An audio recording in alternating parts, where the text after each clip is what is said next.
Convido você a abrir a sua Bíblia comigo no livro de Êxodo. No livro do Êxodo, capítulo 3. Nós vamos ler do versículo 1 ao verso 12. Êxodo 3. Nós vamos ler a partir do versículo 1 até o versículo 12. Na semana passada, você que esteve aqui, você viu que a gente teve a abertura da nossa série de sermões a respeito das cartas de Jesus às igrejas. E a gente, provavelmente, a próxima carta vai ser no mês de agosto, tá bom? Então a gente vai fazer uma por mês para a gente conseguir digerir bem, conseguir entender bem o que Jesus quis dizer às igrejas. Hoje, o tema da nossa palavra é o Deus que aparece nos tempos difíceis. E o que Deus faz nos tempos difíceis? Deus falou bastante comigo essa semana nessa palavra e eu quero compartilhar com os irmãos. Amém? Você já abriu a sua Bíblia? Êxodo 3, do versículo 1 ao versículo 12, a palavra do Senhor diz assim, versículo 1: Apacentava Moisés o rebanho de Jetro, seu sogro, sacerdote de Midian, e levando o rebanho para o lado ocidental do deserto, chegou ao monte de Deus, a Horebe. Apareceu-lhe o anjo do Senhor numa chama de fogo, no meio de uma sarça. Moisés olhou, e eis que a sarça ardia no fogo, e a sarça não se consumia.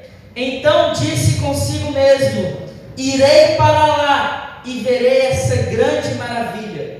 Por que a sarça não se queima? Vendo o Senhor que ele se voltava para ver, Deus, do meio da sarça, o chamou e disse: Moisés, Moisés. Ele respondeu: eis-me aqui. Deus continuou: não te chegues para cá, tire as sandálias dos pés, porque o lugar em que estás é terra santa. Disse mais: eu sou o Deus de teu pai, o Deus de Abraão, o Deus de Isaque e o Deus de Jacó.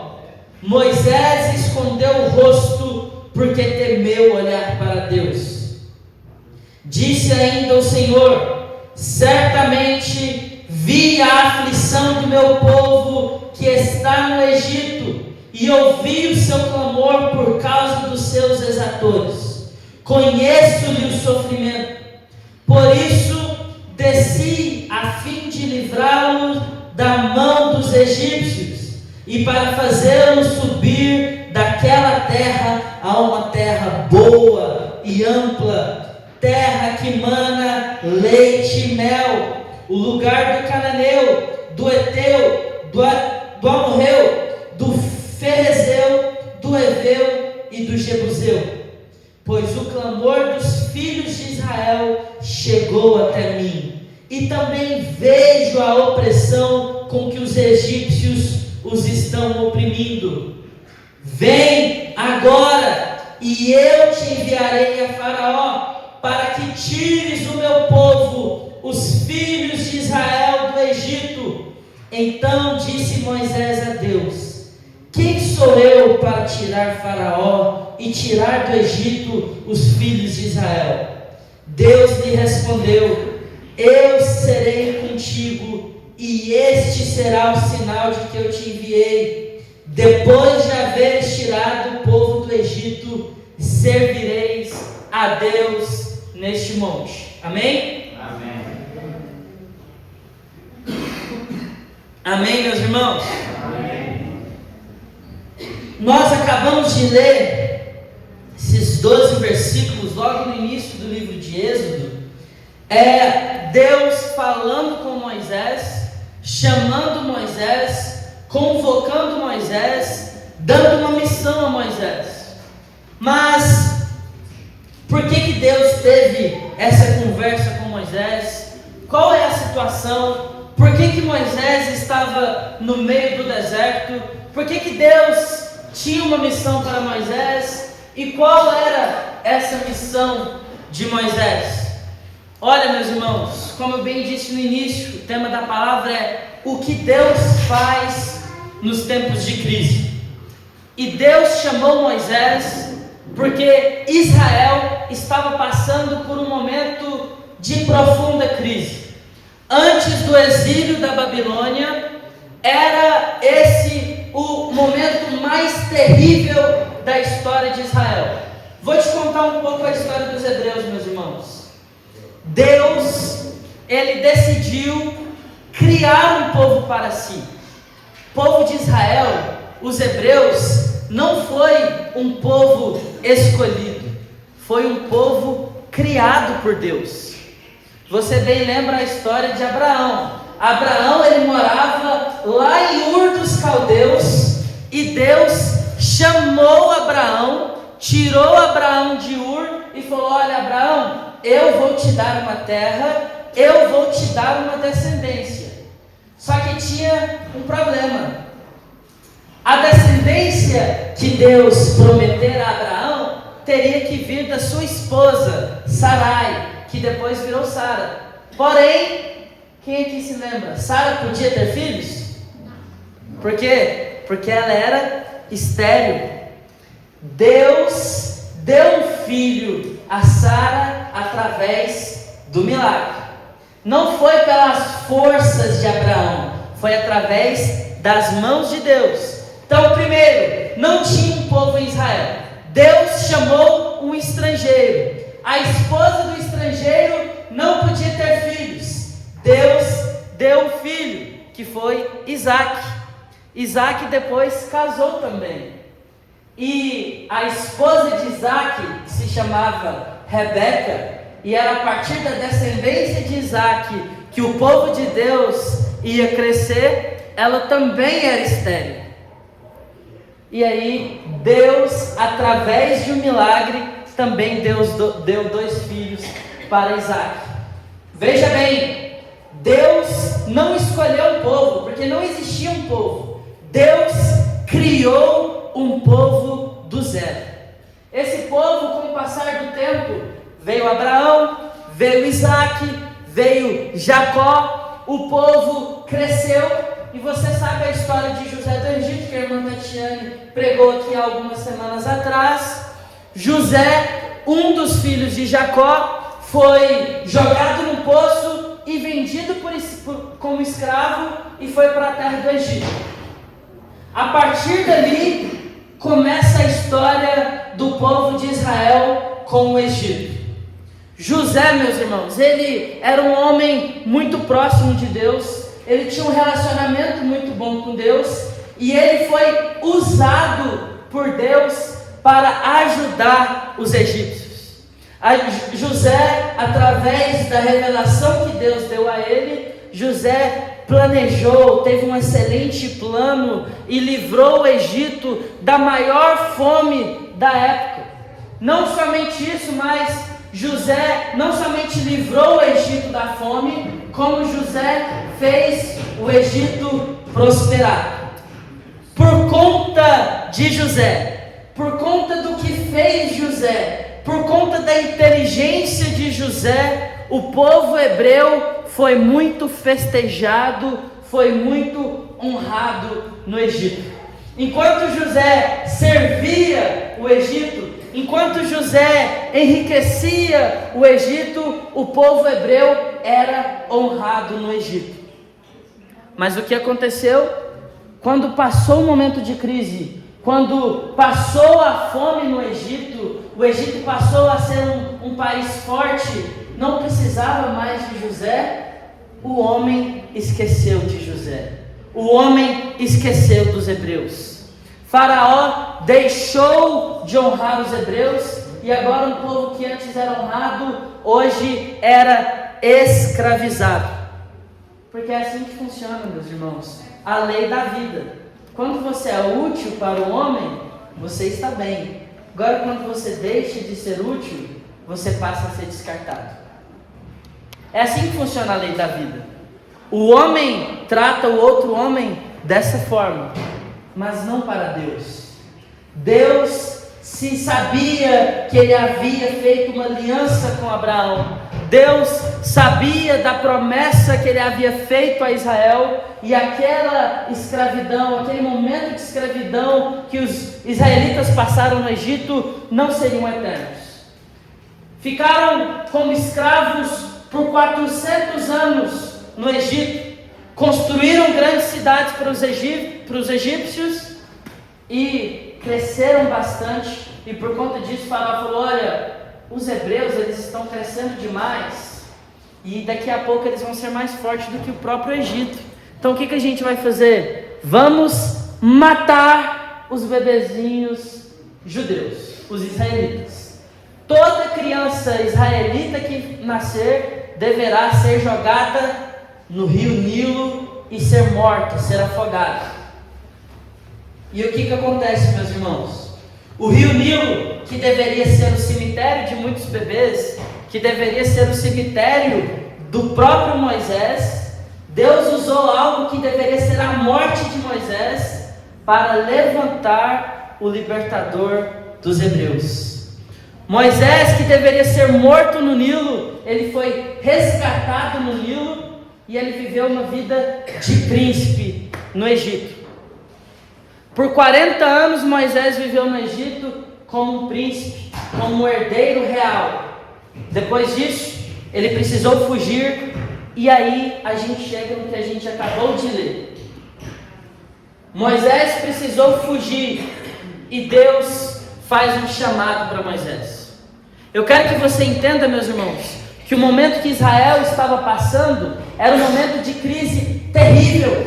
Eles não estavam apenas sendo escravizados, mas eles também estavam sendo assassinados.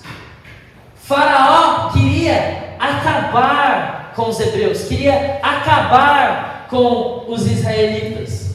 E é nesse momento de crise, é nesse momento de profunda dificuldade, é quando tudo parecia estar perdido, que Deus chama Moisés. Eu não sei, meus irmãos, quais situações você já passou na sua vida, quais dificuldades você já passou na sua vida. Eu não sei se você está passando por uma dificuldade hoje, ou se você vai passar por uma dificuldade no futuro. Mas eu quero essa noite refletir sobre o que Deus faz nos momentos de crise. Um momento de dificuldade extrema para os israelitas, e Deus, lá do seu trono, ele se lembra da promessa que fez a Abraão, a Isaac e a Jacó, e Deus começa a agir. E essa noite nós vamos refletir sobre 5 coisas que Deus faz em momentos de crise. Amém? Amém. Então, abra sua Bíblia aí comigo. Vamos ler a primeira ação de Deus no momento de crise. Êxodo 3, versículo 7. Êxodo 3, versículo 7. A primeira ação de Deus em momentos de crise. Olha o que a palavra do Senhor diz. Disse ainda o Senhor: certamente vi a aflição do meu povo. Que, meus irmãos, que Deus está dizendo a Moisés: olha, Moisés, eu vi a aflição que Israel está passando. Eu quero te dizer essa noite, meus irmãos, que independente da situação que você está passando, seja ela uma crise no seu relacionamento, seja ela uma crise no seu ministério, seja ela uma crise financeira, Deus, Ele vê o que você está passando. Aleluia. Deus, Ele enxerga o que você está passando. Deus, Ele sabe o que você está passando. Os israelitas poderiam ter pensado: Deus fez uma promessa para nós, e nós estamos aqui há 400 anos sendo escravizados, há 400 anos sofrendo em terras estrangeiras. Será que Deus não está vendo nós estamos vivendo? Será que Deus não está enxergando a dificuldade que estamos passando? Mas a primeira coisa que Deus fala para Moisés é: olha, eu certamente vi as aflições do meu povo. Meus irmãos, não importa quanto tempo você está passando por essa dificuldade, não importa por quanto tempo você tem pedido a Deus, você não está sozinho. Deus, Ele está enxergando a sua luta. Deus está observando a sua crise. Deus está olhando para você. Nós temos um Deus que nos ama. Ele não nos abandona. E os olhos dele são como os olhos de uma águia, meus irmãos. Ele está lá de cima observando tudo que você está passando. Ele está observando as madrugadas em claro que você está orando. Ele está observando as preocupações do seu coração. Nada passa despercebido aos olhos do Senhor. Abra sua Bíblia comigo em Isaías 43. Vamos ler o versículo 1 e o versículo 2. Olha o que a palavra do Senhor diz. Preste atenção aqui, meus irmãos. Olha no telão. Olha o que a palavra do Senhor diz. Mas agora, assim diz o Senhor que te criou, ó Jacó, que te formou, ó Israel: não temas, porque eu te remi, chamei-te pelo teu nome. Você é do Senhor, porque Ele te comprou a preço de sangue. E olha o versículo 2: quando passares pelas águas, eu serei contigo. Quando pelos rios, eles não te submergirão. Quando passares pelo fogo, não te queimarás, nem a chama arderá em ti, porque você não está sozinho. O Deus que te comprou a preço de sangue lá na cruz do Calvário, Ele não te deixou sozinho. Ele enxerga a sua dor, Ele enxerga a sua luta, Ele enxerga as suas lágrimas, Ele observa as noites que você não consegue dormir. Assim como Deus esteve olhando o sofrimento de Israel lá no Egito, Ele também observa tudo que acontece sobre você. E você só tem uma missão, meus irmãos. Agora que você sabe disso, abra pra gente Pedro, por favor. 1 Pedro capítulo 5, versículo 7. Deus, Ele só tem uma mensagem para você. Ele só tem um pedido para você. Olha o que a palavra do Senhor diz em 1 Pedro 5, 7. Lançando sobre Ele toda a vossa ansiedade, porque Ele tem cuidado de vós. Agora que você sabe que Ele está te olhando, que Ele está te vendo, que Ele está com os olhos sobre você, a palavra do Senhor diz: olha, jogue sobre mim. O Senhor está dizendo: olha, jogue sobre mim a sua ansiedade, jogue sobre mim a sua preocupação. Ele sabe o que você está passando. Ele não apenas sabe, como Ele também já viveu o que você vive. O nosso Deus, Ele se fez carne e Ele passou por todas as dores possíveis. Isaías vai falar que nós somos sarados porque Ele foi pisado por mim e por você.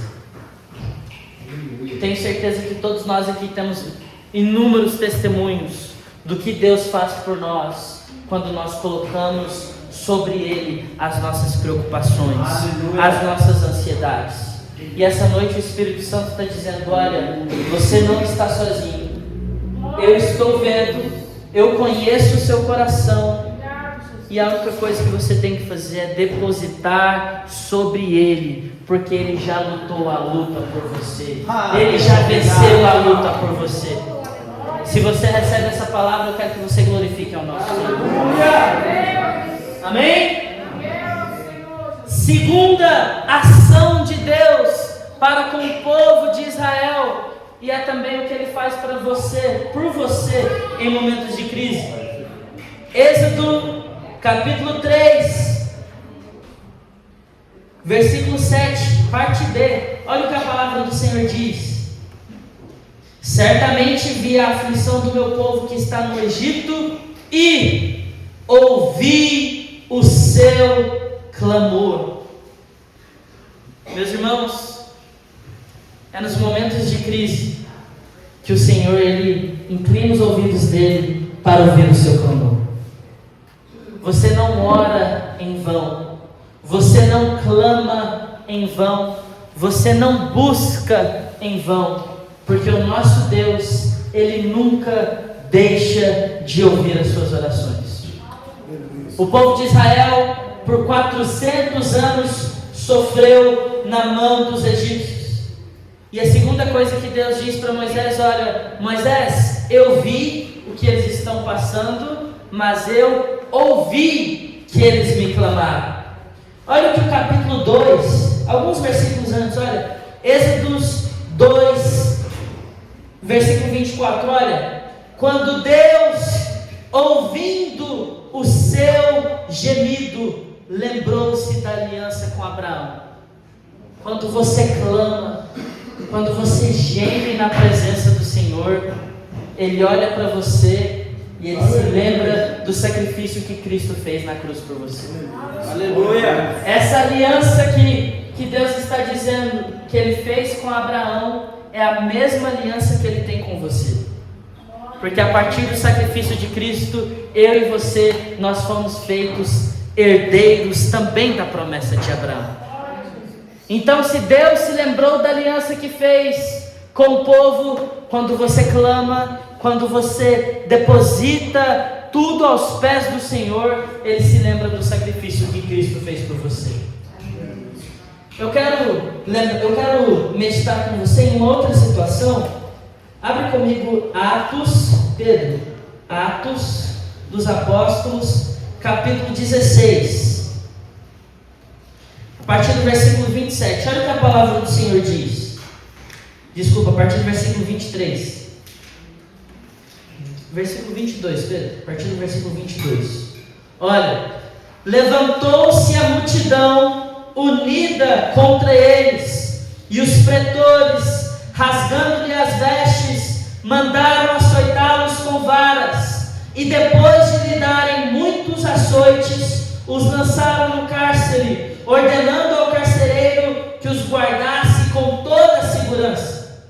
Este, recebendo tal ordem, levou-os para o cárcere interior e lhes prendeu os pés no tronco. Aqui é Paulo e Silas. Enquanto eles pregavam a palavra, a multidão se levantou contra eles, açoitaram eles e colocaram eles numa cadeia. Não bastasse eles estarem numa cadeia, também prenderam os pés de Paulo e Silas. Ou seja, crise total, apanharam, foram humilhados e agora estão presos. Olha o que Paulo e Silas fez no versículo 25. Por volta da meia-noite, Paulo e Silas oravam e cantavam louvores ao Senhor. Aleluia! Meus irmãos, quando você estiver num momento de crise, quando, Bruno, você não tiver saída, quando você olha para o lado, tem uma parede, atrás parede, outro lado parede, na frente tem uma grade. Alguns fazem como Pedro. O que Pedro fez quando ele estava na cadeia? Dormiu. Outros fazem como João Batista. João Batista questionou Jesus quando ele estava preso. Mas quando você faz o que Paulo e Silas fizeram, dobraram os joelhos, clamaram, oraram ao Senhor, buscaram ao Senhor, o céu se abre, meus irmãos. Porque Deus não resiste ao clamor de um justo. Deus não resiste ao louvor de um justo.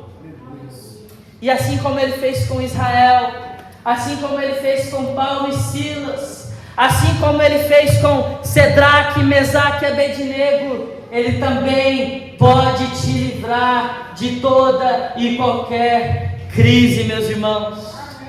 O nosso Deus é um Deus que ouve o seu clamor, independente da situação. Quando você estiver na crise, meus irmãos, faça como o povo de Israel, faça como Paulo e Silas, clame ao Senhor, que Ele certamente ouvirá o seu pedido de socorro. Você recebe essa oração? Você recebe essa palavra? Você vai reclamar? Você vai murmurar? Você vai dormir? Ou você vai clamar? Deus, Ele enxerga. Mas quando você clama, vem a terceira ação do Senhor. Êxodo 3, novamente, meus irmãos. Qual foi a terceira ação do Senhor, Gleison? Olha o versículo 8. Deus falando, olha: por isso desci a fim de livrá-lo da mão dos egípcios. Quando você clama, é nos momentos de crise, o Senhor, Ele desce para te salvar. Ele desceu para livrar Israel do Egito. Ele foi o quarto homem da fornalha, enquanto Cedraque, Mesaque e Abednego estavam lá no fogo. Ele mesmo desceu para livrar você da morte eterna. Você estava condenado, e Ele se fez carne, desceu, experimentou as suas dores, e foi crucificado por você, para te dar acesso à vida eterna. Esse é o mesmo Deus que eu e você servimos. Esse Deus não mudou. O pastor Sebastião um dia pregou lá em Hebreus. Ele fala que é o mesmo Deus, ontem, hoje e eternamente. É o mesmo Deus que desceu para livrar Israel. É o mesmo Deus que desceu para livrar Cedraque, Mesaque e Abednego. É o mesmo Deus que pode descer para livrar você. Onde está a sua fé? Aonde você tem depositado o seu clamor? Como você tem gastado a sua saliva? Você tem gastado a sua saliva reclamando? Murmurando? Eu quero te fazer um convite, meus irmãos. Murmurar, você já viu que não adianta. Reclamar, você já viu que não adianta. Dormir, você já viu que não adianta. Experimente fazer o que Israel fez. Clame ao Senhor. Experimente fazer o que Paulo e Silas fizeram. Clame ao Senhor. Porque Ele está dizendo, olha, eu desci para livrar o meu povo. Ele desceu para te livrar da morte eterna. E Ele pode descer para te livrar também da sua crise, meus irmãos. Pedro, abre para a gente, por favor. Isaías 41, versículo 13. Se você não acredita no que eu estou dizendo, que Ele pode descer, olha o que Ele fala para nós. Porque eu, o Senhor, o teu Deus, te tomo pela mão direita e te digo, não temas, eu te ajudo. Israel poderia estar lá como escravos, mas eles não estavam sozinhos. Paulo e Silas poderiam estar encarcerados, mas eles não estavam sozinhos, porque nós servimos um Deus que nos ama e nada pode nos afastar do amor desse Deus. E o amor desse Deus não deixa você lutar sozinho. O amor desse Deus não deixa você atravessar as lutas sozinhos. Ele desceu e Ele pode descer para te ajudar também. Amém? Já caminhando para o final, meus irmãos, olha o que o versículo 12 de Êxodo 3 diz. Ele já nos falou que Ele vê as nossas situações, Ele enxerga a sua crise. Ele já nos falou que Ele ouve o nosso clamor. Ele já nos falou que Ele desce quando Ele ouve. E agora, o quarto verbo que Ele deixa para nós. Olha o versículo 12. Deus lhe respondeu: eu serei contigo. Deus não prometeu vitória. Eu falei aqui alguma vez que Deus vai te dar vitória? Eu falei que Ele vai descer para segurar a sua mão. Aleluia. Eu falei que Ele vai ouvir o seu clamor. E aqui Deus está falando, deixando mais uma mensagem para Moisés. Olha, eu serei contigo. E quando você atravessa as lutas, meus irmãos, com o Senhor, tudo fica mais fácil. Tudo fica mais tranquilo. Quando você sabe que o Deus Criador de todas as coisas está com você, tudo fica mais suave.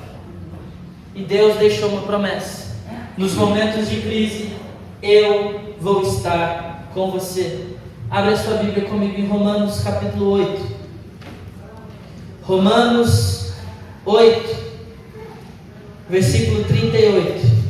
Olha o que a palavra do Senhor diz: porque eu estou bem certo de que nem a morte, nem a vida, nem os anjos, nem os principados, nem as coisas do presente, nem do porvir, nem os poderes, nem a altura, nem a profundidade, nem qualquer outra criatura poderá separar-nos do amor de Deus que está em Cristo Jesus, nosso Senhor. Não importa o tamanho do problema, o tamanho da situação, Ele está com você. Lá em Atos 1, Jesus diz: olha, eu estou subindo, mas eu estou enviando o Consolador para estar com você. O fato, meu irmão, é que Ele não somente está com você, Ele não somente segura a sua mão, como Ele habita dentro do seu coração. Você não está sozinho. Você não caminha sozinho. Você não luta sozinho. Ele não te abandona. Nada pode separar você do amor de Deus.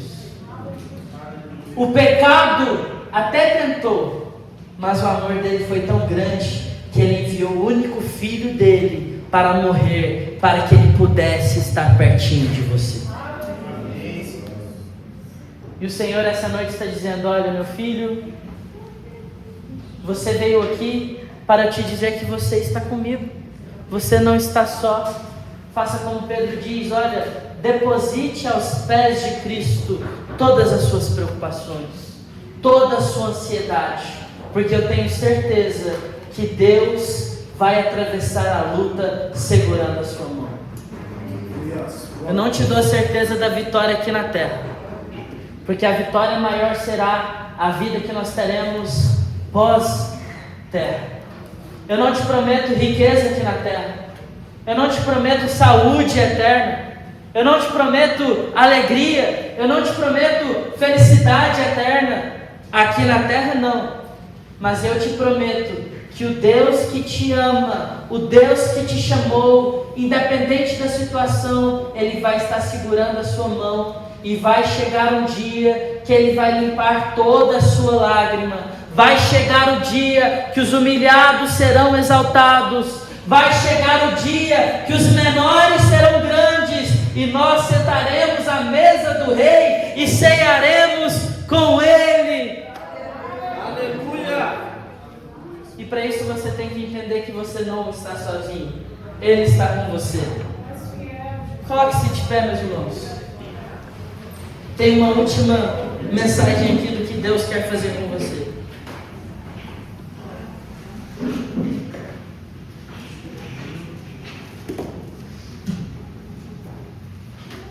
Meus irmãos, muitas das vezes, as crises que a gente atravessa nessa terra, elas podem nos paralisar.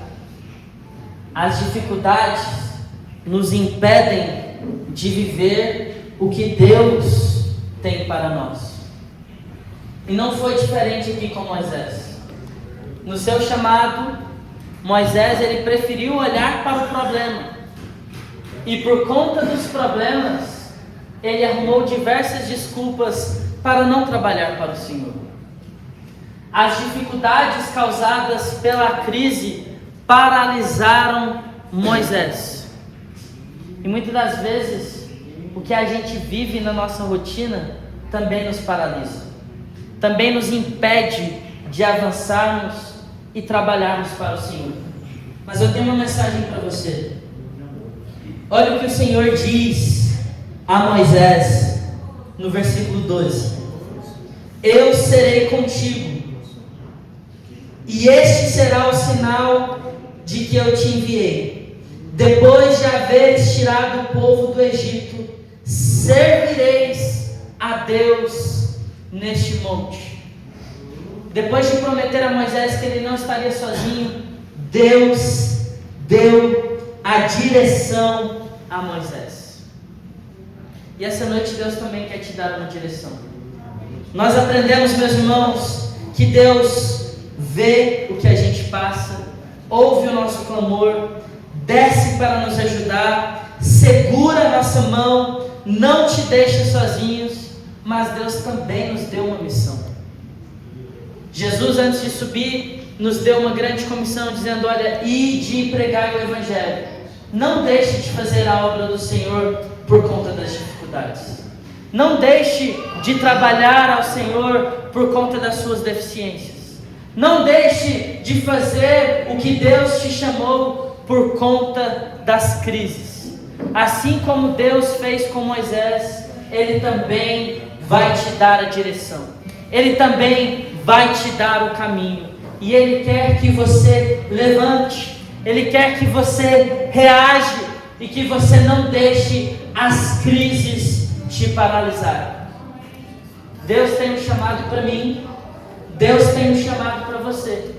Mas enquanto você colocar mais peso na crise, mais peso na dificuldade, você nunca vai conseguir atender ao chamado do Senhor.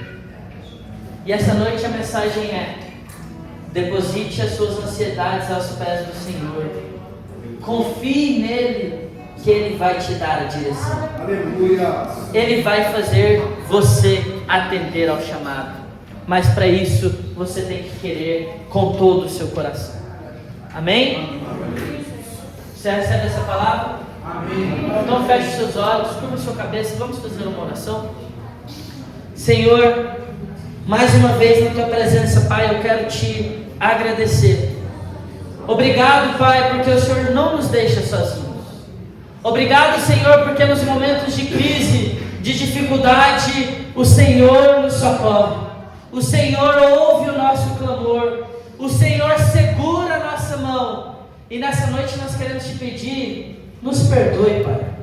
Nos perdoe pelas vezes que nós deixamos a crise nos paralisar. E eu quero pedir, Pai querido, que o Senhor venha reacender a chama em nossos corações, para que possamos deixar de lado as desculpas, para que possamos deixar de lado as nossas deficiências e de fato depositarmos a nossa fé e a nossa confiança totalmente no Senhor, para podermos atender ao Seu chamado, assim como foi com Moisés. Deus, nós nos colocamos à Sua disposição. Trabalhe em nosso coração. E nós nos despedimos essa noite com a certeza de que nós não estamos sozinhos, de que o Senhor está segurando a nossa mão. Em nome de Jesus. Amém. Amém.